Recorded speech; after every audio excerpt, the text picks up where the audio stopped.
It was a Tuesday afternoon, and the world decided to remind me that my existence had become a joke. Asteria, a woman who had spent 65 years believing that effort equaled respect, was now reduced to a punchline in a 60-second clip watched by millions. The moment that defined the end of my dignity began with the sound of my neighbor, Martha, calling me, her voice trembling. "Asteria, please, don't look at TikTok. Caspian posted something. Awful." I saw it anyway. The video, titled "My Mom, the Relic," opened with my only son, Caspian, walking into the kitchen of our small home in Willow Creek, Oregon. I was by the stove, humming an old tune as I stirred the pot of turkey chili. He crept up behind me with that charming, calculated smile he used for the camera. "Look at her," he whispered, dripping with condescension. "Still rocking that 80s perm and making dinner like we're in a time warp. The queen of cringe, folks." The camera zoomed in on my wrinkled hands, the simple clothes I wore, and the worn soles of my house slippers. I watched as the comments flooded in. Thousands of laughing emojis, cruel phrases, and taunts calling me the ridiculous old lady. That name, the ridiculous old lady, struck me harder than any physical blow. My son, the one for whom I had worked 3 jobs, sewing dresses and cleaning houses until my fingers bled to put him through college, was orchestrating my public humiliation for likes. In that moment, the years of sacrifice flashed through my mind. There was no grand inheritance, as Caspian had always believed. This house, the 2 rental properties, the modest savings, it was all the result of my sweat, my tears, and the relentless hum of my sewing machine long after midnight. But Caspian had conveniently rewritten that history. I didn't scream. I didn't cry more than the first blurring tears. I simply turned off the phone and sat down. A sudden, icy clarity washing over me, an image of Caspian as a little boy, hugging me tight and whispering, "I love you, Mama," felt like a stab in the heart. Where had that boy gone? And when had the love I gave him become a source of content for his vanity? That night, I opened the old wooden chest where I kept the deeds, the contracts, and the final testament. They weren't documents of wealth, they were testaments to my struggle. I looked at the papers, not out of greed, but out of a desperate need to reclaim my dignity. I remembered my own mother's words, "Never return hate with rage, Asteria, return it with wisdom and with silence." I didn't want revenge, I wanted justice.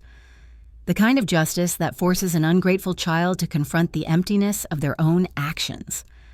I began writing a plan in an old, plain notebook. Not a plan for conflict, but a plan for distance. The ridiculous old lady, I thought, had just woken up. The following days were a slow burn of public scrutiny. Walking through Willow Creek, I could feel people's eyes. Caspian, meanwhile, only escalated. He posted another video with his girlfriend, Seraphine, a beautiful woman whose ambition was only surpassed by her taste for expensive things. They mocked my simple discipline, turning my genuine concern into a caricature. The final blow came when they arrived unannounced at the house. Seraphine, dressed immaculately, surveyed my living room with thinly veiled disgust. "Your little house has such vintage charm, Mrs. Johnson," she murmured, a patronizing smile on her lips. Caspian laughed. "Yeah, the charm of the 70s. But don't worry, Mom. All this will change soon. Seraphine and I are thinking of moving in while our Los Angeles apartment is being renovated. You're getting old. You could use the company." The arrogance was staggering. They saw me as a piece of furniture, an obstacle, or perhaps an aging housekeeper. I put down my mending needle and stood up slowly. "Company?" I asked, my voice calm, but with an edge they didn't recognize. "Or live-in help?" Caspian shrugged. "Don't start with the drama. Mom, everything you have is because I'm out there creating income, generating content. I'm the one who provides." I walked towards him. "Provides?" I repeated. "I washed floors with these hands. Caspian, I sewed dresses until my fingers bled. I was your mother and your father. You didn't inherit this. You only inherited the fruit of my exhaustion." The silence was deafening. Seraphine shifted uncomfortably, but Caspian simply rolled his eyes. "Mom, the world belongs to those who adapt. If you don't get it, it's not my fault." I walked to the door and opened it wide. "You're right, now get out." He was furious. "You're kicking me out? Of my own house?" I met his gaze with unshakable resolve. "Your house," I said coldly, "is in my name. It always has been." The shock on his face was immediate and absolute. Seraphine gasped, turning on him with sharp, sudden fury. "Didn't you tell me you bought this? That it was yours?" Caspian, red-faced, tried to sputter a response, but I cut him off. "Nothing you believe is yours belongs to you, not this house, not the apartments, not the savings. Everything is in my name, the fruit of my labor." I closed the door softly on their ensuing argument and watched through the window as they sped away. I didn't feel joy, only a grim satisfaction. The power wasn't in the money, it was in the truth of the struggle. That night, I did the only thing a dignified woman could do. I called my lawyer, Mr. Silas, a quiet man who had witnessed my decades of sacrifice at Peterson and Associates. I told him everything, not with tears, but with a cold, clear voice. "I want to make changes to my accounts. Silas, eliminate all joint privileges, revoke all beneficiary rights, and close any secondary access immediately." I didn't want him to simply be cut off. I wanted him to feel the emptiness of the foundation he thought he stood on. "The boy I raised is gone." "Mr. Silas."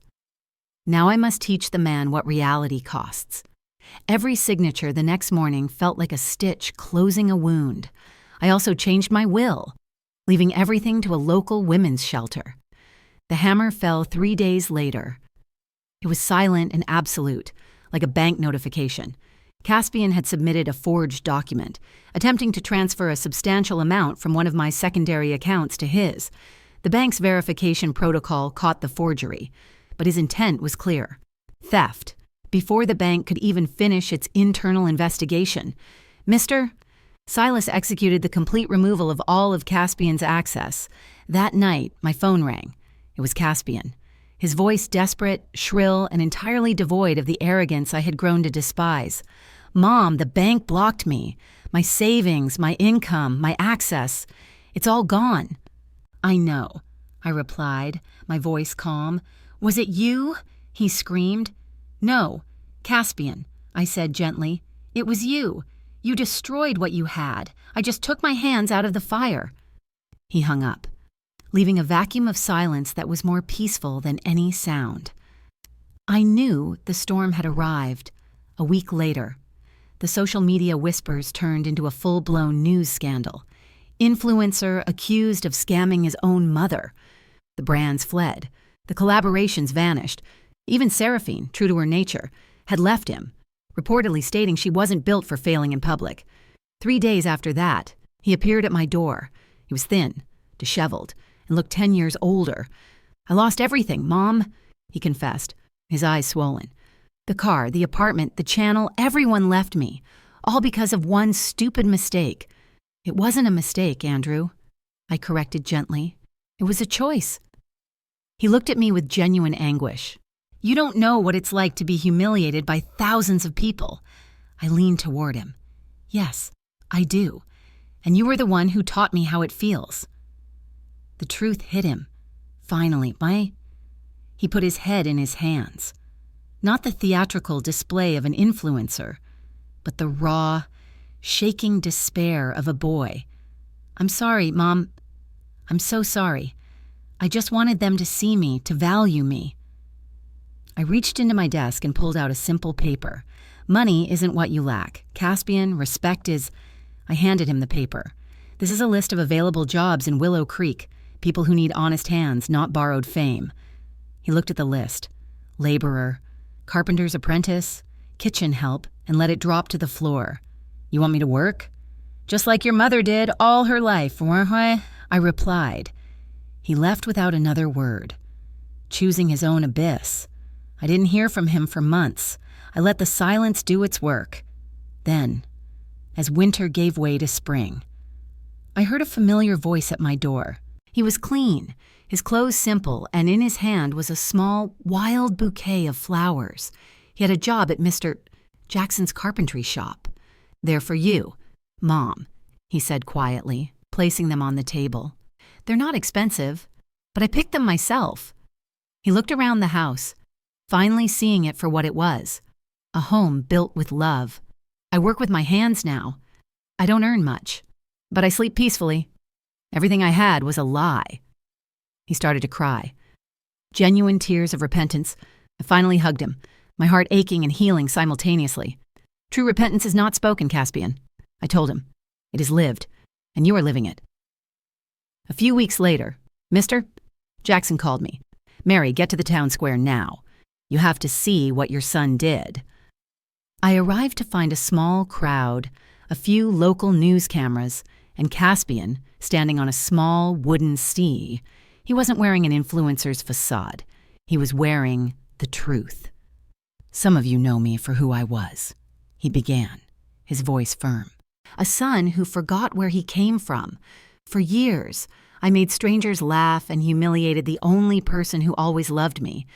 The silence was absolute. My mother taught me that dignity cannot be bought. She made me fall to teach me how to get up."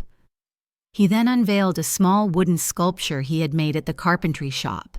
It was a figure of a woman, seated, her face serene, with an air of quiet strength. "I call her Mother of Patience," he said, holding the sculpture high. "And she will stand here, in this square, to remind us that the greatest strength is not in shouting, but in resisting without hatred." He stepped off the stage and knelt before me. "Mom," he whispered, his voice thick with tears, "I don't deserve your forgiveness, but I want to earn it every day." I reached out and stroked his hair. "You no longer have to earn my forgiveness. Son, just don't lose it again." He hugged me tightly, and the crowd erupted in applause. The son who had made me cry in front of a screen was now honoring me in front of the world. As we walked home, hand in hand, I wrote the final line in my notebook. "Forgiveness does not erase the past, but it illuminates the path to tomorrow." The ridicule was over. My heart was finally at peace.